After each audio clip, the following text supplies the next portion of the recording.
नमस्कार, मी मोनालीज फूड कोर्टच्या नवीन रेसिपीमध्ये तुम्हा सर्वांचं अगदी मनापासून स्वागत।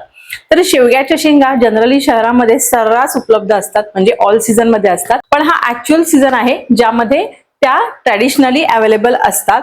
तर आज आपण या शेवग्याच्या शेंगांची छान रसरशीत भाजी कशी बनवायची ते बघणार आहोत।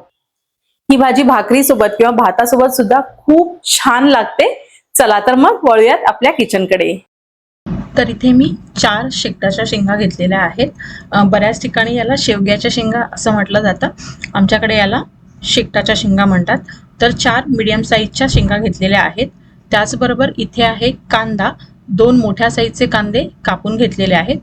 त्याचबरोबर फोडणीसाठी आहे जिरं, मोहरी, चवीपुरतं मीठ, घरगुती मसाला, हळद, हिंग आहे आणि थोडासा गोडा मसाला आहे। त्याचबरोबर इथे थोडंसं गूळ घेतलेला आहे, शेंगदाण्याचं कूट आहे हे, आणि कोथिंबीर घेतलेली आहे। आता सगळ्यात अगोदर आपण ह्या ज्या शेंगा आहेत त्या कट करून घेणार आहोत। तर काय करायचं, अशा थोड्या मीडियम साईजच्या शेंगा घ्यायच्या, अगदी कोवळ्या शेंगा घ्यायच्या नाहीत, कारण खूप कोवळ्या शेंगा असतील तर काय होतं की आपण जेव्हा शिजवतो त्या पटकन शिजून जातात आणि त्याची अगदी खीर होऊन जाते। त्यामुळे थोड्या मीडियम साईजच्या घ्यायच्या, खूप जास्त कडक देखील घ्यायच्या नाही, नाहीतर मग त्या चटचटीत लागतात। आणि ही कापताना अशी कापायची जेणेकरून काय होतं की याचं साल जे आहे ते काढणं सोपं होतं, असं अर्धवट कापल्यामुळे। आणि मग बाकीची जी सालं राहिलेली आहेत ती आपण काढून घेणार आहोत। वरच्यावर सुरीने काढायची, किंवा तुम्हाला जर विळीची सवय असेल तर तुम्ही विळीवर देखील काढू शकता। असं दोन्ही साईडने याची सालं काढून घ्यायची आणि याला असा उभा छेद द्यायचा आहे।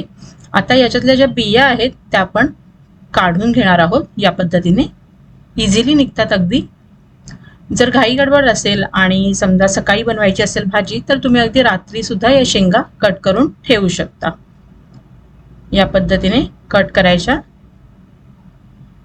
आणि त्या अजिबात खराब वगैरे होत नाही, त्यामुळे रात्री करून ठेवलं तरीही चालेल। आणि याची सालं आपण काढून घेणार आहोत। तर या पद्धतीने मी सगळ्या शेंगा कट करून घेते आणि त्याच्यातली बी देखील काढून घेणार आहे। बघा, खूप इझिली निघते।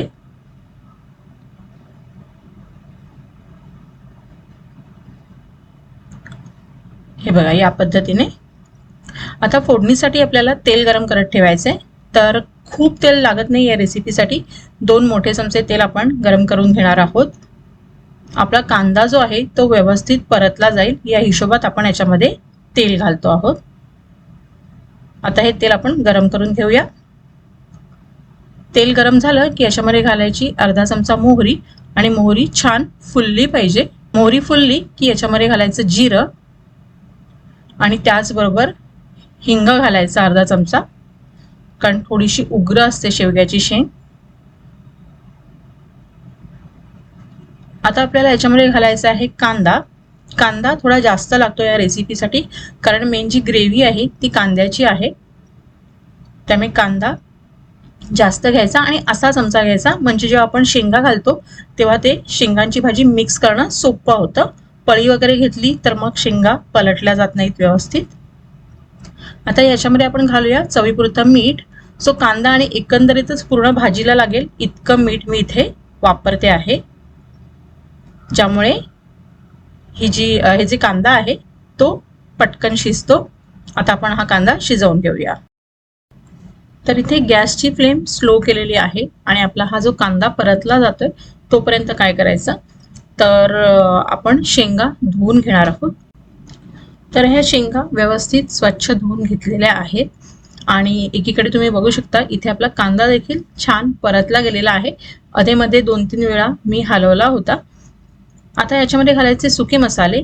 तर हा आहे घरगुती मसाला, त्याचबरोबर हा गोडा मसाला आहे, आणि हळद।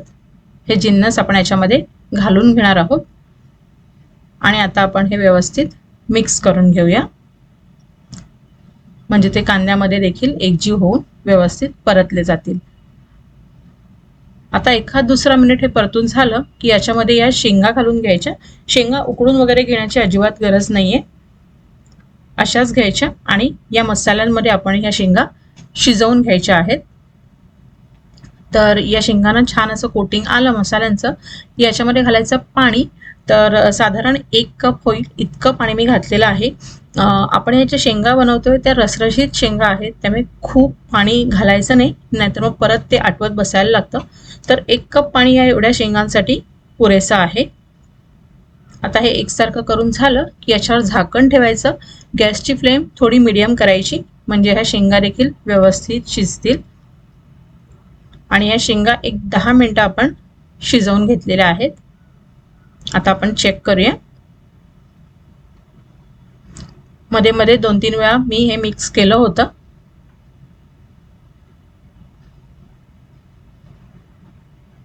छान दिसतात. आपण चेक करूया शेंग शिजली आहे का. तर इथे तुम्ही बघू शकता शेंग पूर्णपणे शिजली नाहीये, पण शिजत आलेली आहे. आता या स्टेजला काय करायचं, तर शेंगा पूर्णपणे शिजवून घ्यायच्या नाहीयेत, कारण आपली पुढची अजून प्रोसेस बाकी आहे. तर या स्टेजला याच्यामध्ये घालायचं दाण्याचं कूट. साधारण अर्धा कप इतकं दाण्याचं कूट आहे आणि 1 चमचाभर गूळ आहे. थोड्याशा गोडसर अशा या शेंगा होतात, खूप गूळ देखील घालायचा नाही. आता मिक्स करून घ्यायचं आहे. आणि आता मात्र गॅसची फ्लेम आपल्याला स्लो करायची आहे, कारण आपण शेंगदाण्याचं कूट घातलेलं आहे. तर जर गॅसची फ्लेम थोडी जास्त ठेवली तर हे चिकटू शकतं. तर इतका रस्सा असतानाच याच्यामध्ये शेंगदाण्याचं कूट घालायचं, म्हणजे पुढे शेंगदाणे देखील व्यवस्थित शिजतात आणि आपल्याला जशी एक्सपेक्टेड भाजी आहे रस्सेदार तशी भाजी बनते. आणि आता ही कन्सिस्टन्सी असताना आपण गॅस बंद करायचा आहे. एकदा आपण शेंग शिजली का चेक करूया. तुम्ही बघू शकता छान व्यवस्थित शेंग शिजलेली आहे. आणि या स्टेजला आपण हे बंद करूया, कारण आपण अजून आटवत राहिलो तर पूर्ण सुकी सुकी भाजी होऊन जाईल, मग तिला मजा येत नाही खायला. तर आता मी गॅस बंद केलेला आहे आणि याच्यामध्ये घालायची कोथिंबीर. आणि इथे आपली रस्सेदार शेंगांची भाजी बनवून तयार आहे. तर तुम्ही बघू शकता किती छान आणि चमचमीत दिसते ही भाजी, पण ॲट द सेम टाइम खूप ऑइली देखील झालेली नाही आहे. छान रसरशीत शेंगा होतात ह्या. भाताबरोबर किंवा भाकरीबरोबर खूपच सुंदर लागतात. आणि म्हणजे नुसता भात गरम गरम आणि ह्या शेंगा असतील तरी काम होऊन जातं. आणि भाकरीसोबत देखील फारच छान लागतात. तर तुम्हाला ही रेसिपी कशी वाटली ते मला कमेंट करून नक्की कळवा. जास्तीत जास्त शेअर करा. चॅनलला सबस्क्राईब केलं नसेल तर प्लीज सबस्क्राईब करा, कारण आपण छान छान रेसिपी घेऊन येत असतो. तर त्याचबरोबर आपल्या चॅनलवर अजूनही बऱ्याच रेसिपी आहेत, त्या देखील बघा. पुन्हा भेटूया अशाच एका छानशा रेसिपी सहित. तोपर्यंत स्टे ट्यून्ड अँड थँक्यू.